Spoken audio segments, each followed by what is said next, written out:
नमस्कार, दैनिक shift time में आप सबका स्वागत है। मैं रश्मि शर्मा, कैमरामैन शुभम भगत के साथ। कैप्शन में जो लिखा पढ़ लिया होगा। हमें गर्व है इस वर्दी पर, हमें गर्व है इस वर्दी पर। मर मिटने का जज्बा रखते हैं, अपने हक की आवाज़ भी बुलंद करना जानते हैं। पर आवाज़ सुनेगा कौन, सवाल ये है काफ़ी देर से। और कोई नहीं होमगार्ड्स कि ये जो कर्मचारी हैं अपनी आवाज़ को बुलंद कर रहे हैं। कोई दिन हो, कोई त्यौहार हो, जबकि अपने घरों के अंदर लोग त्यौहार मनाते हैं, एक तरह खुशी त्यौहार की। पर ये वो लोग हैं जो अपनी ड्यूटी पूरी ईमानदारी से कर रहे हैं, पर क्या मिलता है ये भी बड़ा सवाल है। इतनी लंबी लड़ाई, एक जंग लड़ रहे हैं लोग, वर्दी पहनते हैं, अपना काम भी करते हैं, जनता को सर्व भी कर रहे हैं, अपने देश के लिए मर मिटने का जज्बा भी रखते हैं। कैप्शन में वो बार बार हम कहेंगे लिखा है कि गर्व हमें वर्दी पर, तभी पहनकर भी इतने कम वेतन में ये अपना फ़र्ज़ निभा रहे हैं। वायदा किया था प्रधानमंत्री जी ने, आज तक वो वायदा पूरा नहीं हुआ, पर उसी वायदे पे उम्मीद रखे हैं। साइलेंटली अपना प्रोटेस्ट करें, अपनी बात को बार बार सरकार और प्रशासन तक रखने की कोशिश भी करते हैं। थोड़ा रुझान करवाना चाहेंगे, ये महिलाएं बैठी हैं। जब भी इस तरह के प्रोटेस्ट होते हैं या कोई साइलेंट प्रोटेस्ट या मीटिंग्स होती हैं, हम ज़रूर इस चीज़ को दोहराते हैं। प्रधानमंत्री जी कहते हैं बेटी बचाओ बेटी पढ़ाओ, सबका साथ सबका विकास। क्या ये जो बेटियां दिख रही हैं हमारे जम्मू कश्मीर की नागरिक नहीं हैं, हमारे देश की बाशिंदा नहीं हैं? क्या ये युवा है? क्या इनका साथ नहीं मिलता था हमारी सरकारें बनाने में? ये वो लोग हैं, इन्हीं के मत के दम पर सरकारें बनती हैं। आला अधिकारी इनके टैक्सेस से उन बड़े बड़े एसी रूम में बैठकर आराम फरमाते हैं।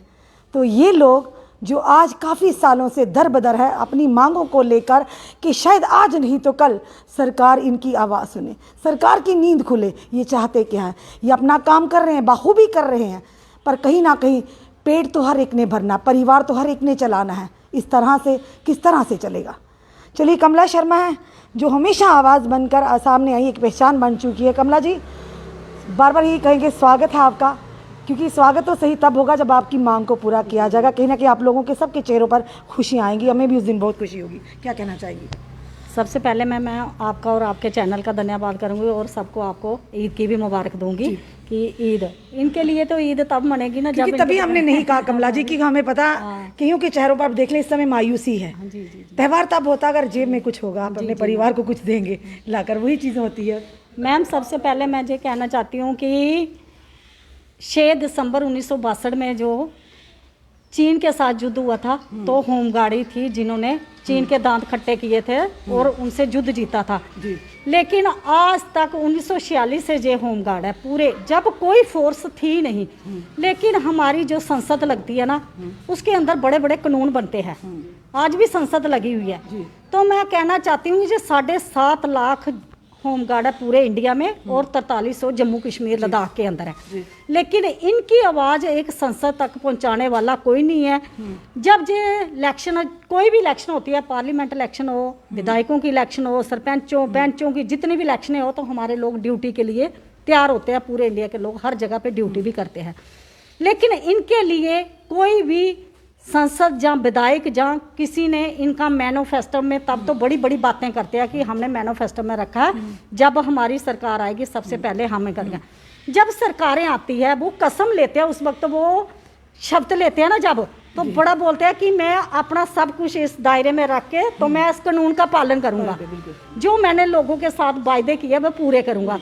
लेकिन जब वो संसद की कुर्सी पे बैठ जाता है ना शब्द लेके, उसके बाद वो सारा उनको भूल जाता है कि वो जनता जिन्होंने यादत चली जाती है उनकी, या क्या पता हमें ज्यादा चली जाती है, जहाँ कुछ मेमोरी लॉस हो जाती है। मोस्टली यही देखा गया, जैसे आप बोल रहे हैं, सही फरमा रही हैं, क्योंकि कई बार जिस तरह से पहले वायदे तो किए जाते हैं, पर कुर्सी मिलते ही मेमोरी लॉस का ये बड़ा इशू रहता है। हाँ, वही, क्योंकि वो शब्द उनको जो इन्होंने शब्द ली होती है वो उनको भूल जाती है।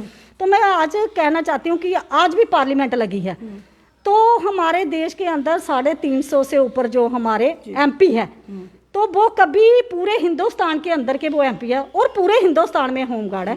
कभी किसी एमपी ने वो संसद के अंदर बोला कि इनके लिए नियमित रोजगार, नियमित कार्य, इनको 24 घंटे की ड्यूटी और 365 दिन इनको पूरा रोजगार दिया जाए, इनके बच्चों का भी पालन पोषण हो, इनके मैंने वो कौन सी संसद बनेगी, वो कौन सा नुमाइंदा आएगा, वो कौन सा देश का प्रधानमंत्री आएगा, कौन सा होम मिनिस्टर आएगा जो होम गार्ड को इंसाफ देगा। पर प्रधानमंत्री जी ने तो आपकी बात की थी ना, आपको आपने वही खुद ही मैंने कहा था, बोला। बताया था मीडिया के माध्यम में, आप कहते सांसद कौन बताएगा, जब प्रधानमंत्री जी ने करके वो भूल गए तो फिर कौन याद करेगा? वही मैंने बोला ना, वो देश का कौन सा प्रधानमंत्री होगा, कौन सा होम मिनिस्टर होगा जो पूरे हिंदुस्तान के होमगार्ड की आवाज सुनेगा कि जे देखो एक वर्दी डाली है, जैसे आपने भी लिखा है, हम वर्दी को सल्यूट करते हैं, बॉर्डरों पे हमारे लोग ड्यूटी करते हैं, हर जगह पे मैम, चाहे यात्रा ड्यूटी, कल देखो इतना बड़ा ईद का त्योहार था मेरे श्रीनगर के भाई, जहाँ पे हर मस्जिद पे उनको लगाया हुआ था, जहाँ पे भी ईद की उनको नमाज अदा करनी थी, उनके त्योहार भी था, लेकिन वो लोगों की सुरक्षा के लिए उधर खड़े थे दिन रात।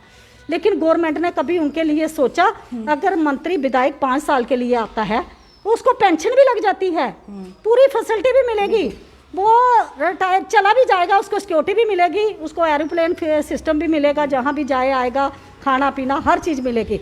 लेकिन मुलाजिम 60 साल ड्यूटी करके जाएगा मैम, 60 साल में उसको क्या मिला? 30 साल तो इन लोगों को हो गया, 25-30 साल 2700 रुपये पे। बड़ी शर्म की बात है, हमारा हिंदुस्तान आज़ाद हुआ लेकिन एक जम्मू विधान, एक प्रधान, एक निशान। वही मैम, तो ये किस तरह का, यानी जम्मू कश्मीर में कुछ और तो बाहर की यूटी। वही मैं मैम कहना चाहती हूँ कि जब बड़े बड़े नारे लगते हैं, बड़े बड़े प्रचार होते हैं, एक विधान, एक निशान, एक संविधान, अगर आपने ड्यूटी बनाया हमें ड्यूटी का दीजिए, अगर आपने 370 तोड़ा, 35A तोड़ा, सारे कानून बने, लेकिन मुलाजमों के लिए जहाँ पे आपने मुलाजम को देना, चाहे वो डेली वेजर है, चाहे वो PDD का है, चाहे किसी भी डिपार्टमेंट का है मैम, चाहे PHE है, चाहे टेक्निकल ग्रेड है, आई डॉक्टर देखो ट्रेनिंग करके, तो नौकरी है कहाँ पे? जो लगे आप उनको नहीं दे रहे हैं, क्यों तो विलम्ब बाकी किया जा वाले रहा है? कमला जी आपसे पूछेंगे, काफी लंबी लड़ाई आप इन लोगों के लिए, ये लोग नहीं कुछ बल्कि इनके परिवार इनसे जुड़े हुए हैं, जी जी मैम। तो इतनी लंबी लड़ाई क्यों विलम्ब किया जा रहा है? ये सोचने वाली बात है कि क्यों आखिर क्यों विलम्ब किया जा रहा है? यानी कि अगर 370-35 को रातों रात तोड़ा गया, किस तरह से पूरा जम्मू कश्मीर को बंद कर दिया गया, लॉकडाउन किया गया, नेट सर्विस ठप कर दी गई, यानी जो सरकार के कोई फैसला लेना होगा रातों रात ले लेती हैं, पर जब जनता की बात आती, जनता को चिल्लाना क्यों पड़ता है? सालों साल क्यों एजिटेशन प्रोटेस्ट करने पड़ते हैं? वही मैम मैं कहना चाहती हूँ कि इनकी संसद के अंदर वो कानून है। जब हम मैम भर्ती हुए थे ना, MLA को 4000 सैलरी मिलती थी, 4000, तो आज उसकी कितनी है? 2.5-3 लाख रुपया। उनके लिए कानून रात रात में बनते हैं, लेकिन जो गरीब जनता हो, जिन्होंने इनको बना के भेजा, उनके लिए कोई नुमाइंदा नहीं बोलता, कोई कुछ नहीं। अब हमें अपने यही कहा कि अगर आपने ड्यूटी बनाया तो ड्यूटी हमारी नियरेस्ट स्टेट्स मैम चंडीगढ़ है, 38,000 मिल रही है, दिल्ली है 28-29 हज़ार उधर मिलेगा, अंडोवार, निकोबार, पांडेचेरी वगैरह, उनको एक अच्छी सैलरी मिलेगी। लेकिन जम्मू कश्मीर के अंदर आपने एक विधान, एक निशान, एक संविधान, उसका पालन तो अभी भी नहीं हुआ, अभी भी इन लोगों को वही 2700 रुपया। हम चाहते हैं कि हर इंसाफ, अगर आपके पास नहीं है तो आप सेंटर से जो ग्रांट आती है वही बंद करवा दो। अब हम कहना चाहते हैं कि माननीय प्रधानमंत्री जी से, हमारे LG साहब भी अब बड़े बड़े प्रोजेक्ट बड़ा बोल रहे, सारा कर रहे हैं कि अब बेरोजगारी जम्मू कश्मीर से अब वो भी हो गया कि अब उनका हकदार, उनको हक भी दे दिया। हाँ। पर कहीं ना कहीं ये चीज है कि हमें जो महिलाओं का जब हक मिलेगा मैम, हम तब समझेगा हमें वो हक नहीं चाहिए, हमें जे हक चाहिए, हम अपनी स्टेट से ही मांगेंगे किसी से। हम LG साहब से भी यही अपील कर रहे हैं, अपने माननीय LG साहब से, होम सेक्रेटरी साहब से, चीफ सेक्रेटरी साहब से, फाइनेंस से, तकरीबन हमारा जो फाइल है वो आगे तक काफ़ी बढ़ गई है। उन्होंने बोला अब कैबिनेट डिसीजन में, तो मैं यही कहूँगी कि सभी इसको हाथ जोड़ के यही इन जवानों की तरफ से अपील करेंगे, इनके चेहरों पे भी वो रौनक आए, और इन्होंने इतने साल देश की सेवा की है वर्दी डाल के, और इन्होंने कोई गलत काम नहीं किया मैम। तभी जो गलत काम करते हैं उनको इंसाफ मिलता है, लेकिन जो सच्चे दिल से तपस्या करते हैं, सच्चे दिल से, सच्चे सिपाही है, देश के सच्चे सिपाही है, उनके साथ इंसाफ कब होगा? इनके बच्चों के साथ कब होगा? हम बोलते हैं अब संसद लगी हुई है, तो मैं पूरे इंडिया के जितने भी संसद हैं आपके मीडिया के द्वारा ये चाहेंगे कि आप किसी दिन संसद में ये बोलिए कि जम्मू कश्मीर के अंदर जो एक विधान, एक निशान, एक संविधान किया है, तो इनके होमगार्ड पे, डेली वेजरों, सभी पे वो कानून लागू किया जाए, और इनको भी वो मिले। चलो 2 टाइम की तो रोटी मिले, बड़ी शान। जे लोग जे नहीं मांग रहे हमें गाड़ी दो, बंगला दो, कुछ तो AC रूम दो हमें, जे सिर्फ 2 टाइम की फ्लैट्स रोटी दो, यानी कि अपना जे सिर्फ 2 टाइम की रोटी, अपने बच्चों का पालन पोषण मांग रहे हैं मैम, और ज्यादा कुछ नहीं मांग रहे हैं। धन्यवाद कमला जी। हम उम्मीद करते हैं अगर सांसद लगा कि कहीं ना कहीं आपकी आवाज़ भी उठाई जाए। चलिए इनसे भी जानते हैं। सर आपका नाम? गोपाल जी गोपाल गोपाल जी, कहाँ से हैं आप? हम आरसपुरा से। आरसपुरा से। क्या कहना चाहेंगे गोपाल जी? बार बार हम भी थक चुके हैं आपकी आवाज़ को बुलंद करते हैं। कमला जी भी, अब ये जो लोग बैठे हैं, कुछ लोग तो मुझे लगता है रिटायरमेंट एज के पास भी हैं, कब खुलेगी नींद सरकार की? जिनको वोट दिया, प्रधानमंत्री जी ने भी वायदा किया था। सबसे बड़ी बात है, प्रधानमंत्री जी जब मन की बात करते हैं, पूरे करोड़ों देश की जनता जो है आंखें खोले, आंख टिक टिक लगाई अपने टीवी स्क्रीन पर उनको सुनते हैं। तो आपकी आवाज़ क्यों नहीं प्रधानमंत्री जी तक पहुंची तब, जबकि उन्होंने वायदा भी किया था? फिर लोग बोलते हैं हम भाजपा के खिलाफ हैं। हम भाजपा के खिलाफ नहीं है, हम उन नीतियों के खिलाफ है जो जनता के विरुद्ध जा रही है, जो कर्मचारियों के विरुद्ध जा रही है। बिल्कुल, इसीलिए तो मैम हमको ये लगता नहीं है, प्रधानमंत्री ने भी हमसे वायदा किया था बट अभी तक वो अपना वायदा निभा नहीं पाए। और पिछले काफ़ी टाइम से हम इस एसोसिएशन में मेहनत कर रहे हैं, लेकिन अभी तक हमें कुछ ऐसा मतलब हमारे लिए कोई ऐसी नई पॉलिसी नहीं बनी कि जिसकी वजह से हमारा भी घर परिवार थोड़ा सा सुखी रहे, चले। हम लोग मतलब ऐसे कहीं कुछ काम करके अपना परिवार चला रहे हैं। और अभी जितने भी होमगार्ड है सभी मतलब बहुत से परेशान है, 2700 रुपये में कुछ बनता नहीं है। तो हम बस यही एलजी साहब से और गवर्नमेंट से यही अपील करेंगे कि हमारे लिए भी कोई ऐसी पॉलिसी बनाई जाए जिसकी वजह से हम भी अपनी लाइफ में थोड़ा खुश रहें। और इससे ज़्यादा तो बाकी आप सबको पता है, मैम ने भी मतलब बता ही दिया जितना भी। तो बार बार हम बस यही अपील करते हैं कि हमारे लिए भी कुछ ऐसा किया जाए कि जो कि हमारी फैमिली और हम सुरक्षित रहें बस। चलिए सर, हम भी उम्मीद करते हैं, हम भी दुआ करते हैं, दुआ कहते हैं आपके लिए। ये महिलाएं बैठी हैं, वो मैडम बैठी हैं, इनसे भी चूजे, पहले इनसे बात करेंगे मैडम से। जी मैडम, आपका नाम? मैम संतोष। किधरों आए थे मैम? संतोष मैम कहाँ से आए? आरसपुर। सब ये भी आरसपुरा से हैं? जी। ड्यूटी रोज आते हो? हाँ मैम, 9 दिन ही आते हैं सतवारी थाना में। आते हो ड्यूटी आते हो? कितनी देर होगी नौकरी करते आप? 25 साल। 25 साल, एक बहुत बड़ा अरसा हो गया, आधी जिंदगी दे दी। आधी जिंदगी चले गई, माँ बाप देखते देखते चले गए, न हमारी नौकरी का कुछ बनेगा, कुछ नहीं बना। आप क्या कहेंगे लेफ्टिनेंट गवर्नर साहब से, प्रधानमंत्री जी से वायदे किए हैं जो आप लोगों से, क्या कहेंगे उनसे? अभी भी समय है? हाँ अभी भी समय है। चलो हमें जाते जाते बोलते नहीं कि सड़ते कुल्ले की बारी से ही हमें वही मिल जाए तो बड़ी है हमें वही मिल जाए, यही रिक्वेस्ट है कि चलो जाते टाइम में हमारा कुछ कर जाए। हम भी तो इसी हिंदुस्तान की बेटियाँ हैं, हमारा तो हो गया, हमारे बच्चों का ही सोच लें, हमारे बच्चों का ही कुछ बन जाए। हमारा तो जो होना था वो हो गया, हमने तो अपनी ज़िंदगी जी ली ऐसे ही, चलो बच्चों का ही कुछ बन जाए, यही रिक्वेस्ट करेंगे एलजी जी और प्रधानमंत्री से। उम्मीद पे दुनिया का है, आपकी उम्मीद अभी है? अभी है, देख रहे हैं थोड़ी सी नींद खुल जाए। हाँ तो हमारा भी कुछ पर बैठ के मैम जिनकी मेमोरी लॉस हो, इनकी मेमोरी को रिवाइज कर रहे हैं, रोज आपको रिमाइंड करते हैं? रोज करते हैं आप मैम, आप भी देख रहे हैं कि हम 25 साल हो गए यही काम, दिन रात यही उम्मीद पे बैठे हैं कि चलो आज नहीं तो कल कुछ बनेगा, पर अभी तक तो कुछ नहीं। चलिए सर मैम, हम भी दुआ करते हैं, हम भी उम्मीद कर रहे हैं आपकी उम्मीद पूरी उम्मीद हो जाए। शुक्रिया मैम। ये हम यहाँ के आपको फिर दृश्य बता रहे हैं। लिखा था कैप्शन में, गर्व है हमें वर्दी पर, मर मिटने का जज्बा भी रखते हैं। अभी भी कुछ हमारे युवा जो यूनिफॉर्म में बैठे हुए हैं,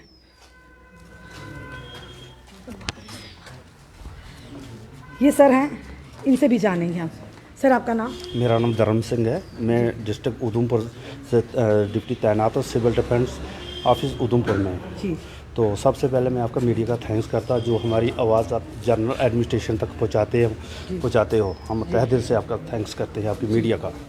तो बात ऐसी है मैडम जी कि हमें प्रधानमंत्री पे बहुत विश्वास था, इतना विश्वास था कि हमारा मतलब ये मोदी जी हमारा मसला हल करेंगे। 2014 में हमारे डिस्ट्रिक्ट उधमपुर में आए थे ना, बट्टू वालिया में आए थे, हमें हमारे साथ उन्होंने वादा किया था, वैष्णो देवी की माता की कसम खाई थी। उसके बाद मैडम जी ये प्रधानमंत्री जी हमारे मन की बात सुनाते हैं, जनता को सुनाते।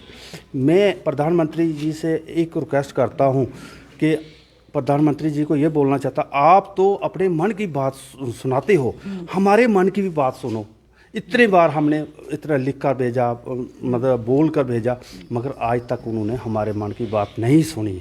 हम उस दिन का इंतज़ार कर रहे हैं कि प्रधानमंत्री जी हमारे मन की बात कब सुनेंगे।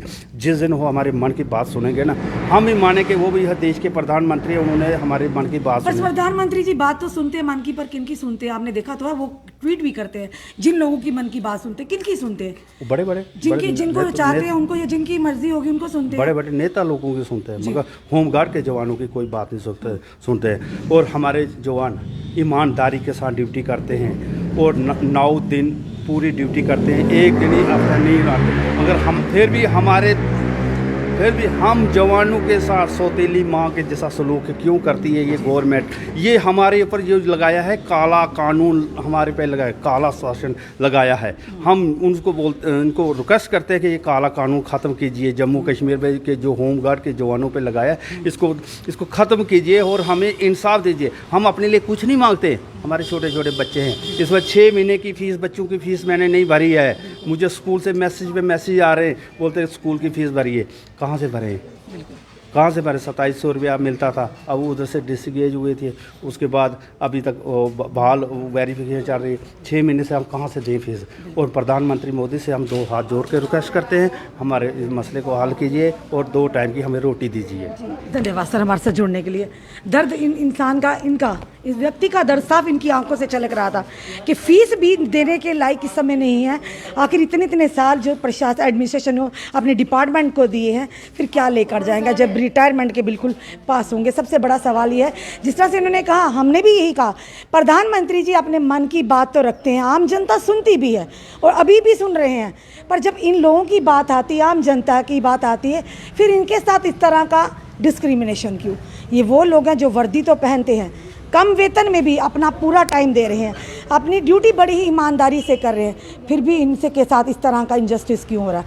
आखिर कौन सुनेगा इनकी आवाज़? जबकि प्रधानमंत्री जी ने खुद वायदा किया था इनका कि आपकी बात पर, आपकी इस पर ज़रूर सबसे पहले इन्हीं पर गौर किया जाएगा, इन्हीं होमगार्ड के मसले को हल किया जाएगा। फिर प्रधानमंत्री जी आज क्यों अपनी बात से पीछे हट रहे हैं? क्यों नहीं इनको याद आ रहा? इतने सारे होमगार्ड नहीं बल्कि इनके साथ जुड़े इनके परिवार हैं, किस तरह से अपने परिवार को चलाते होंगे। जो भी समय हम देख रहे हैं, एक भी व्यक्ति हमें उतने पैसों में अपना घर चलाकर बताए। जो भी मंत्री देख रहे हैं, जो भी, चाहे एमएलएज हो जो पहले रह चुके हैं, चाहे वो एमएलसी हैं, कोई भी नेतागण है, चाहे वो भाजपा के हैं, चाहे किसी भी पार्टी के हैं, खास करके बात तो हम रूलिंग पार्टी की बात करें जो इस समय केंद्र में सरकार है, सवाल तो उन्हीं से पूछे जाएंगे। अगर एक भी इंसान, एक भी व्यक्ति आपका, चाहे पार्टी का कार्यकर्ता हो, चाहे कोई नेता हो, अगर इन्हीं पैसों में अपना घर चलाता होगा तो हमसे ज़रूर संपर्क करें। हम अपने मीडिया में उनको ज़रूर सामने लाएंगे, कहीं ना कहीं उनको अवार्ड भी दिलवाएंगे अगर इतने पैसों में वो अपना घर चलाकर बताए तो। ये वही लोग हैं जो अभी भी चला रहे हैं अपना घर, परेशान हैं, मजबूर हैं, आ जाकर मीडिया के माध्यम से अपनी बात रखते हैं। ये वो लोग हैं जिन्होंने अपना कीमती वोट दिया है सरकार बनाने में। अगर सरकार ही आज इनको नकारेगी तो आप खुद समझदार हैं आने वाले समय में क्या होगा और क्या नहीं होगा। हमारे साथ समय जॉइंट एक्शन कमेटी के आर के जो प्रधान हैं बाबूसन मलिक, हमेशा एम्प्लॉइज चाहे वो अस्थायी हो चाहे स्थायी हो, उनकी आवाज़ को हमेशा बुलंद किया। इनसे भी ब्रीफ में जानेंगे, संक्षेप में सर बताइए। जी सर, क्या कहना चाहेंगे? सबसे पहले मैडम मैं आप शुक्रिया अदा करता हूं क्योंकि आप हर वक्त मुलाज़म की, आम लोगों की आवाज़ को उजागर करने की कोशिश करते हैं। सबसे पहले मैं तमाम लोगों को इस ईद उल अज़हा के मौके पर दिल की गहराइयों से मुबारकबाद पेश करता हूं और अल्लाह से दुआ करता हूं कि ये ईद हर साल खुशियों का पैगाम लाए। सर, पर जिनके पास कुछ है ही नहीं ईद मनाने के लिए, जिनकी उम्मीदें टूट गई, तो वो बेचारे किस तरह से ईद मनाएंगे? क्योंकि हमने भी इसलिए नहीं किया ना, यहाँ पर आके किसी को विश नहीं किया, क्योंकि हमने इनके चेहरे देख लिए, हमने इनके चेहरे पढ़ लिए। ये बिल्कुल आपने दुरुस्त फरमाया है जी। मैं इसी सरकार पर आपको एक शेर से पहले स्टार्ट करता हूँ। जी। गले में हार डाला था, गले में हार डाला था, गला अपना सजाने को, वो जालिम नाग ही बन बैठा गला ही काट खाने को। क्या बात है सर, क्या ये किसकी तरफ सर कटाक्ष कर रहे हैं? तो मैं ये बात कहना चाहता हूँ, मैं इसी सरकार पर है मेरा शेर। जी जी। क्योंकि जम्मू इनके साथ जो होमगार्ड में जो काम करने वाले कर्मचारी हैं, इनके साथ बहुत बड़ा डिस्क्रिमिनेशन हुआ है। पिछले 15-20 साल से लगातार ये लोग स्ट्रगल में हैं और यहाँ इन्होंने टेंट भी लगाया था, काफ़ी टाइम यहाँ भी रहे, प्रेस क्लब में भी इन्होंने प्रोटेस्ट किया। लेकिन जम्मू कश्मीर के अंदर जितनी सरकारें थी उन्होंने भी इनके साथ नाइंसाफ़ी की। और आज जम्मू कश्मीर अगर एक स्टेट थी उसके बाद इसमें यूटी में तब्दील किया गया, लेकिन अभी तक इनका मसला जो है वो जूं का तूं पड़ा हुआ है। सरकार ने देख लीजिए जिस सरकार ने इनको लगाया, आज तक हमने भी देखा है हाउस ऑन द फ्लोर भी जितने रूल एंड रेगुलेशन जो बनाए हैं वो इन्होंने अपने फेवर में बनाए हैं। एम्प्लॉइज़ के और वर्कर के फेवर में इन्हें रूल नहीं बनाया। इन्होंने अपनी सैलरी जो है 40,000 से 1,60,000, उसके बाद 2.5 लाख तक अपनी सैलरी बढ़ा दी। अपने इशू तो ये किसी पॉलिटिकल पार्टी से भी ये तल्लक रखते हैं, ये रातों रात बैठ के सेटल करते हैं। जब मुलाजम और वर्कर की बात आती है तो उस वक्त कहते हैं जी हमारे पास फाइनेंशियल क्रंच है, ये हो गया वो हो गया।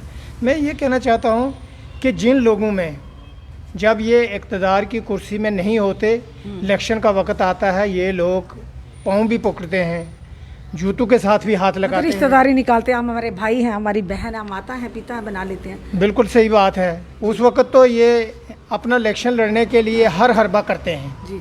जब ये इक़्तिदार की कुर्सी पर बैठ जाते हैं तो इन्होंने कभी वर्कर की मुलाजम की बात नहीं की है।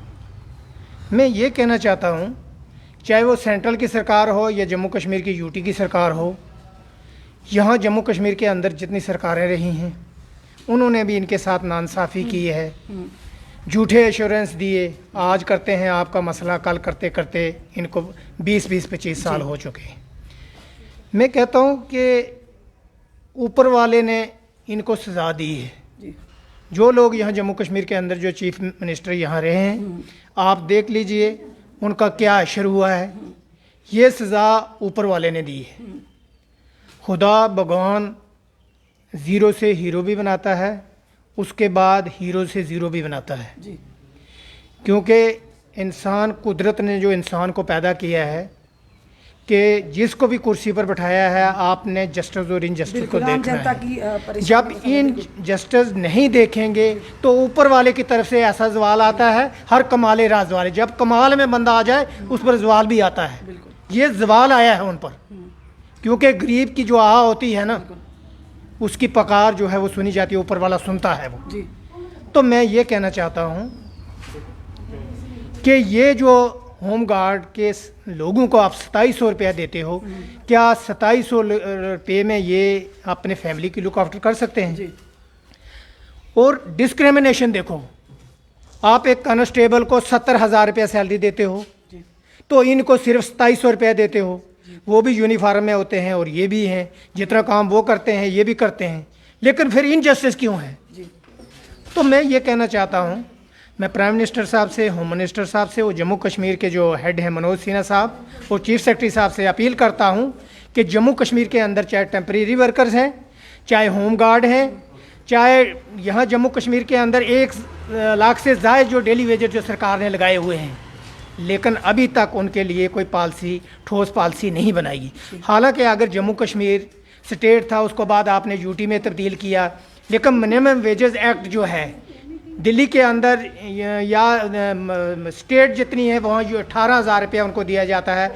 जम्मू कश्मीर का जो है जो टेम्परेरी वर्क को उसको 750 रुपया, या होम गार्ड में जो करने उसको 2700 रुपया दिया जाता है। तो मैं इनसे अपील करता हूँ, क्योंकि कुर्सी जो है ये तख़्त और ताज रहने वाले नहीं हैं। ये इशू जो है ख़ास करके होम गार्ड का, ये इमीडिएटली सेटल करना चाहिए। अगर नहीं करेंगे तो इस पर आगे भी बहुत बड़ा आंदोलन होगा, जिसकी रिस्पॉन्सिबिलिटी यहाँ की यूटी की एडमिनिस्ट्रेशन की होगी। धन्यवाद बाबू सैन मलिक हमारे साथ जुड़ने के लिए। दर्शकों, ये साफ तौर पर तस्वीरें जो इस समय हम बता रहे हैं, हमारे पीछे बैठे हैं, ये कुछ होम गार्ड नहीं बल्कि इनके साथ जुड़े इनके परिवार भी हैं, परिवार के लोगों की समस्या भी हैं। जिस तरह से जम्मू कश्मीर से एब्रोगेट हुआ 370-35 है, जम्मू कश्मीर को केंद्र शासित प्रदेश दिया गया। और सबसे बड़ी बात ये यहाँ पर होती है, अगर वाकई ही केंद्र शासित प्रदेश बनाया गया जम्मू कश्मीर को, तो Jammu Kashmir minimum wages act अभी तक लागू क्यों नहीं हुआ? जिस तरह से बाकी यूटीज़ में अच्छी खासी तनख्वाह यानी सैलरी है, तो यहाँ के होम गार्ड तो क्यों नकारा जा रहा है?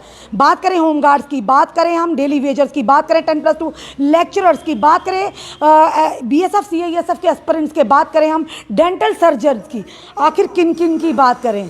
जनाब, हमने वोट नहीं लिया है, हमने अपनी जनता का सपोर्ट लिया है और जनता की सपोर्ट में हमेशा हम खड़े हैं अपनी जनता के साथ। जब भी मुद्दे होंगे कटाक्ष, चाहे केंद्र सरकार पर हो, चाहे मंत्री संतरी पर, हम हमेशा बेबाकी से बोलेंगे और जनता के मुद्दों को प्रशासन और सरकार तक लाने की हमेशा कोशिश करेंगे। क्योंकि जनाब, ये वो सरकार है, ये वो जनता है जिनके मतों से आप लोगों की सरकारें बनती हैं।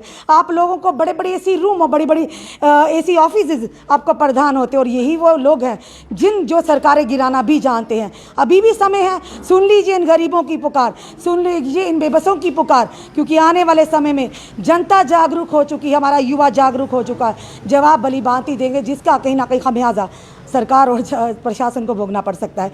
जुड़े रहिए ऐसे हमारे साथ अगले अपडेट के लिए। जय हिंद, जय भारत।